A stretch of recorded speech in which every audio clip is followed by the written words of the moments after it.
Hi guys, welcome back to my channel. My name is Carly and today's video is going to be 12 ideas that you can do with your child, children, family, just to get outside a little bit more. I was inspired to make this video because we just started the 1,000 hours outside challenge. We did attempt it last year and we didn't quite succeed, but I think that we still did really well. So I just thought I would share some of our favorite activities that we do outside. So number one, go for a walk. I know, super simple.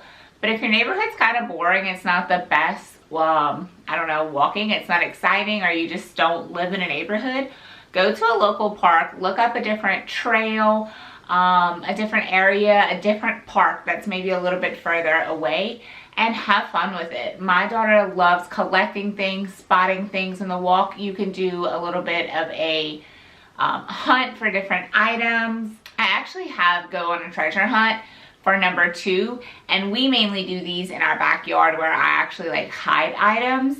But you could do a treasure hunt or a scavenger hunt on your walk if you're going to a new place. Kind of make a list of things that you are expecting to find. And you can bring that with you. So 1 and 2 can be done together, but they can definitely be done separate.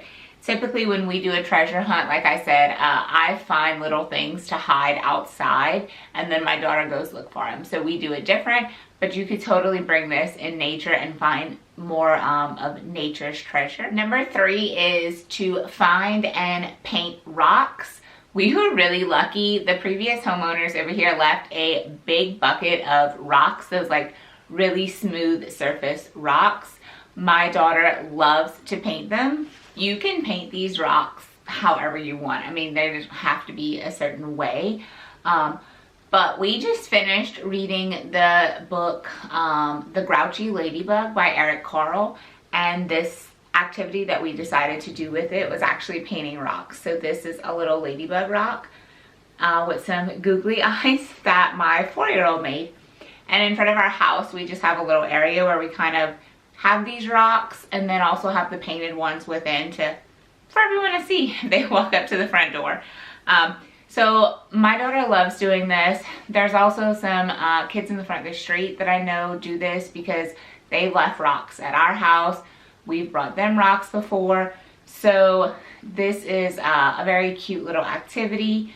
You could maybe find a few rocks on your nature walk. I wouldn't suggest grabbing a whole bunch from like a national park or anything like that, but I do think that this is a very fun activity. Number 4 on the list is a cozy story time. I put cozy because it's cold today. It's been cold, but in the summertime we do this. We just have story time outside. We read poetry, we read storybooks, we try to find an activity that goes with the storybook. And it's just something that can be easily brought outside to do. If your children are a little bit older, then they can just have independent readings outside. You can set them up a little area, maybe like a hammock or a comfy rocker with a warm drink, cold drink, depending on the weather, and just be outside enjoying the book. Depending on where you live, that could actually be a little bit more quiet and calming reading time. Number 5 is to start and have a nature notebook. Again, depending on the age, this will look very different. I'm definitely borrowing this one from my daughter's homeschooling curriculum. We do Blossom and Root, and they require, well, one of their lessons is a nature notebook. They have different nature activities every week, but we also do some on our own just because we like this activity. You just get a simple notebook, or in our case, a sketch diary. I found this at Walmart. And you go outside, you can talk about the trees, the flowers, the plants, the bugs, the wildlife, whatever it is, and create those pictures, draw, color, paint. You can definitely find some mixed media art pads that may be a little bit more expensive. My daughter's only 4, so I wasn't really sure how she would do with this. She really likes it though. In my opinion, I'd probably get something a little bit bigger. I just grabbed this because I found it, but I think bigger would have been better. I'm going to show you guys just one picture, and it doesn't have a lot of detail, but it's something that I'm gonna, or it's not like extravagant, should I say, but it's something I'm always gonna remember. And it's just, as you can see, I wrote on top and I labeled it. So one of our activities was to find some plants outside of our home, try to identify them, draw a picture, and learn about them. This activity we did right after Hurricane Ida passed, and we live in an area that had a lot of damage, especially just a few minutes below us. We were really lucky. Our home had very minimal damage, but outside, a lot of trees, bushes, flowers, all of that was pretty much gone. But I had a couple of little aloe vera plants that survived, surrounded by a few little weeds. And so that's what my daughter chose to draw, was the aloe vera and the weeds, and we decided to label it, and I just wrote that we did it after Hurricane Ida. So it was just fun. It keeps us outside. It keeps us learning about our surroundings, whether it's at home or somewhere else. Next on the list is a yard cleanup. Whether you just have stuff that flew in your yard or weeds, everyone at one point has weeds. Things just need to be redone. A garden maybe needs to be updated. Your yard always needs some kind of work, some kind of cleaning. And a lot of the times your kids can get involved. I'm not telling you to put your 4-year-old in like the riding lawnmower and, you know, go to town. But I bet you there's some little tasks that your child can help you with. A lot of the times my daughter pulls weeds with my husband in the front. When it's time to kind of clean up the flower beds and stuff like that, she also does that. She has attempted to pressure wash the cement, which was fun, obviously supervised, but there's a lot of little things in the yard that your child can do to help, and it keeps you busy. It may not be the most fun, but there's ways you can make it fun. See who can grab this, see who can find this first, see who can clean this first. Plenty of ways to just make it fun, especially if it's small children. If it's older children, maybe just explain to them how important it is to keep our home looking nice and clean. Next activity I have is to drink a warm beverage and enjoy the scenery. I guess that's more for fall, winter. Again, it is cold right now when I was making this list, but this also in summer, drink a cold beverage and enjoy the scenery. And you can do this again anywhere. You can drive somewhere local, or you can just kind of enjoy the scenery around you. The scenery is going to change kind of as the year goes on. So this is something simple to do. You can have little chats about your day, your child's day, future plans, maybe a trip you guys just went on. Number 8 on the list is to make an obstacle course. It does not have to be anything fancy. We did one a couple of days ago that involved a hula hoop, a soccer ball, a small trampoline, a lot of hopping on 1 foot, 2 feet, running backwards. Really simple things. It was fun. My daughter enjoyed it. She helped create it. She helped switch some pieces around after we did it a few times. She also helped to pick it up, and we spent a decent amount of time enjoying it. We timed ourselves doing it, and it was just fun. It became a little bit of a competition for my husband and I, but like obviously a friendly competition. She thought it was hilarious.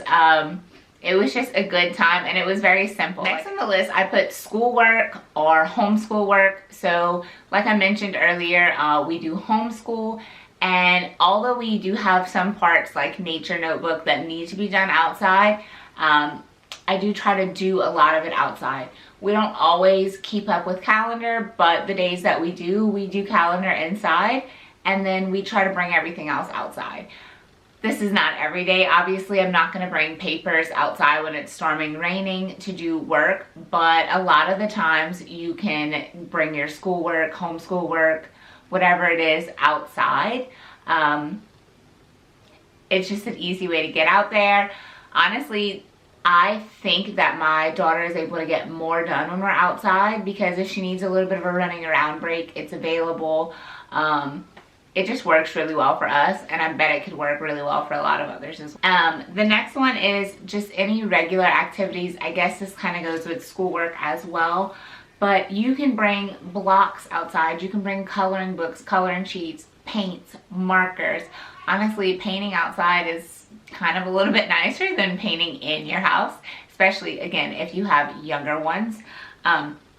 But pretty much any activity that you guys enjoy doing inside can be brought outside. Obviously, weather permitting, I wouldn't suggest bringing something that the rain could ruin outside when it's raining. But there's a lot of things that you do inside that can be brought outside. Legos, if you like Legos, they're so easy to clean up. So I wouldn't even worry about that. That's one of the easiest things to bring outside. Board games, we play on the patio furniture sometimes. There's a lot of activities that you do that you can just bring outside with you. Next on the list, I put have a picnic. You can go somewhere to have a picnic, obviously, but you can also just have a picnic in your own front yard, backyard, driveway, wherever. We love doing this, especially when it's warmer and I'm just not really wanting a big lunch. We kind of just have all kind of like little small finger type foods out, and my daughter absolutely loves it. We can kind of snack and play around, and it's just a really nice thing to do. We enjoy little picnics or just eating outside pretty regularly. And the last thing I have on the list is beanbag toss or other throw type games. I know like the beanbag toss is a pretty popular one. I see ring toss and beanbag toss types of games at Target all the time. Those are easy things that you can get and kind of play as a family. If you have a few kids, you can easily set up teams and make it a little bit more of a friendly competition. Whoever loses has to take the trash out for a week. I don't know. There's a lot of these little games that you can easily find at like Target or Walmart. And yeah, they're simple, but they can be fun. Like I said, just make them fun. One year for my daughter's birthday, we had a beanbag toss game set up outside. Just like something for whoever to do, just something extra. And a lot of children went up to that game and played it, of all ages. And I wasn't really expecting that. I just kind of put it out, like I said, to have something out. But it attracted a lot of people. So try it. I bet you someone in your family will like it. It's just something simple to do. So that's it. That's everything I have on this list. The main one is your regular activities. Almost anything that you do inside can be done outside. Almost. So just remember that. If you're trying to get out more, but you're not really sure what to do and your little one enjoys coloring, bring them outside. Let them color outside, and maybe they'll find something else that they're interested in while they're out there. Have fun with it. Enjoy being outdoors. Enjoy getting some sunlight, some cool breezes, whatever it is where you are. If you like this video, please give it a thumbs up and consider subscribing to my channel, and I will see you guys next time.